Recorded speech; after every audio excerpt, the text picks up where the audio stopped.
Oh boy, because some nasty weather heading our way. If you do have plans for the outside, some of us might be onto the hats and maybe even battening down the hatches. This lump of cloud out to the west, quite a storm system.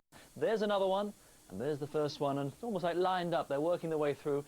The first couple will bring us some squally showers through the course of this evening. It's just weaker weather systems, really, compared to the one that is brewing in the Atlantic. This first little lump of blue here might just give the odd heavier burst of rain, perhaps, as it eases across eastern parts of England. Then we bring in the next area of squally showers, and some slightly colder air as well comes in behind it. We stay generally frost-free, but we get very close to, say, 2-3 to Northern Ireland, and still some fairly swift old winds, too.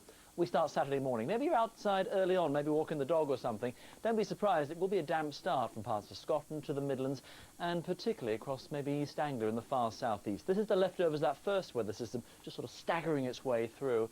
Temperature-wise, about 7 in London as you step to the outside, about the same, 8 or so for Southampton. Going west from that, then we're into the brighter skies, so southwest parts of England, it's a fairly pleasant, dry, bright start to, say, the day for Plymouth and much of, say, Pembrokeshire, parts of Wales. You're getting into the drier, brighter weather as this last little lump of showers there eases its way through. For Northern Ireland, too, getting into the drier, brighter weather, but still a few showers sort of coming in the flow.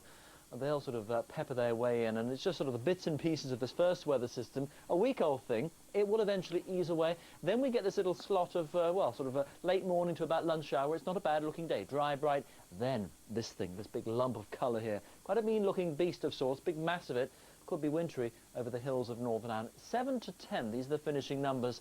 And then watch out as you go into the course of Saturday night. Maybe you're going to be out in the car. Just bear in mind, Met Office early warning for severe gales, wind gusts of 70, 80 miles an hour. On our cold front here, as that works its way through, the weather front, very strong winds as it whips its way through on the band of rain, wintry across the high ground. And then also as the low winds up across really the parts of Scotland, on the wraparound across really maybe northern and western, 80, maybe 90 mile an hour wind gusts, if I can say it. Push it through. And then colder air comes in for Sunday. And see the speckles of white? As the colder air comes in, could see some wintry showers mixed in too, maybe some hail, 5 to 7. Sunday's going to be a different feel to the day for sure. The weekend overall, I'd say it's going to be very windy. There'll be some rain. And for the most